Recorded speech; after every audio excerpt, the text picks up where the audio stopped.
ओडिशा को बदनाम करिछि बही त्रुटि प्रसंग। ओडिया भाषा और जाति पाई यह अपमान। जातीय गणमाध्यम रे खबर प्रसारण राज्य को लज्जित करिछि। यह विरोध रे आरंभ होइछि अहोरात्र विक्षोभ। मुख्यमंत्री और गणशिक्षा मंत्री को कथारे तालमेल नाही। 200 कोटी नष्ट हेलानी, केही एहार गंभीरता को बुझु नाहंती।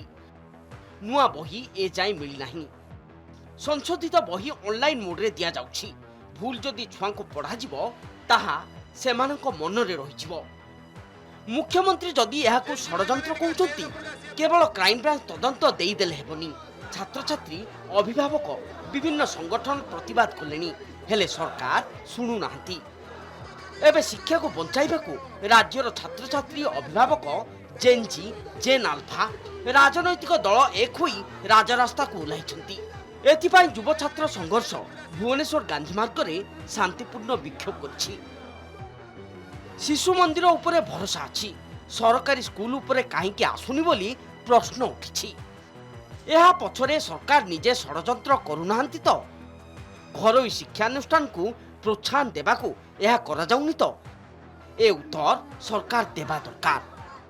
प्रकृत रे जदि माननीय मुख्यमंत्री मंत्रिमंडल उपरे आ विभाग उपरे कर्तृत्व रहितिबो ताले तुरंत इनकम्पिटेंट मिनिस्टर को बहिष्कार करंतु। बारंबार मंत्री गोटे कथा कहउचंती, विभाग सचिव आ गोटे कथा कहउचंती। एभली भाव रे जो कोऑर्डिनेशन अभाव रहउची ये सब जणै दउची जे तंत्र ठीक नाही। तंत्र जतबेले ठीक न थाए आमर यथार्थ दाबी जे मुखिया अछंती से तुरंत अपारग मंत्री को बहिष्कार करंतु। सरकार जो भले छात्र छात्री भविष्य को अंधार करिसंती यह हमको छाती रे कष्ट होउछ। आज्ञा जो भलिया नीट एग्जाम रे देश सारा जागृत हैला, आज्ञा एठी जनता जागृत हो जाइछंती। एठी युवा छात्र सरकार को हलै दैछंती। निहाती भाबरे ओडिसा रो युवा छात्र भी एकजुट होउछंती।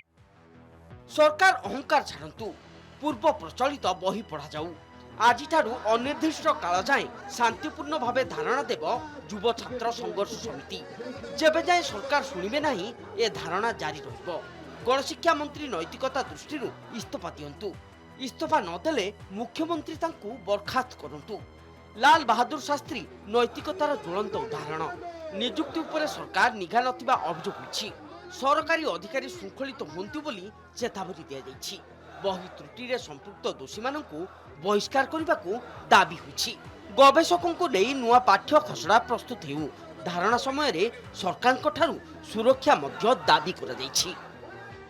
शिक्षा हूँ प्रत्येक सरकार दायित्व। प्रत्येक युवा छात्र मान को दबार मेन दायित्व रोचंती शिक्षार सरकार। सरकार जते दिन पर्यंत नित्यानंद गंड को बहिष्कार करना किंबा नित्यानंद गंड निजे नैतिकता नीति दृष्टि जदि से निजे इस्तीफा न देइचंती सेते दिन पर्यंत अहोरात्र आंदोलन चाली रहिबो। हमर कोनोसी पॉलिटिकल एजेंडा भी नहीं। आमे चाहूछु कि पिलांका भविष्य सहित खेल न हो। Mass education is the pillar of the education. सेइडु पिला आरंभ करंती ताको स्वप्न देखंती पिला बड़ हेले कि डॉक्टर हुए कि इंजीनियर हुए। जदि आइजैक न्यूटन को कुआ पायलट इंग्लिश बही लिखा हम निमुड़ा निमुड़ा तो this is that is not a folks song जो इंग्लिश बुक लिखा हम। शिक्षा व्यवस्था केवल सरकार को दायित्व नुह ए कथा कही केबे हालुका भावे निया जाई परिबनी। ए महान शिक्षा व्यवस्था को एटी छात्र छात्री अभिभावक समस्ते चिंतार पड़िछंती। देश हो राज्य हो सबुटी जो विपर्यस्त शिक्षा व्यवस्था होउछि सरकार एथिपई उत्तर दायित्व नेबा कथा। नहले जंतर मंतर रे जो परि भावे प्रभाव पड़िला भुवनेश्वर रो गांधी मार्ग रु आरंभ होइतिबा आंदोलन आहुरी व्यापक होई पारे एथिरे संदेह नहीं।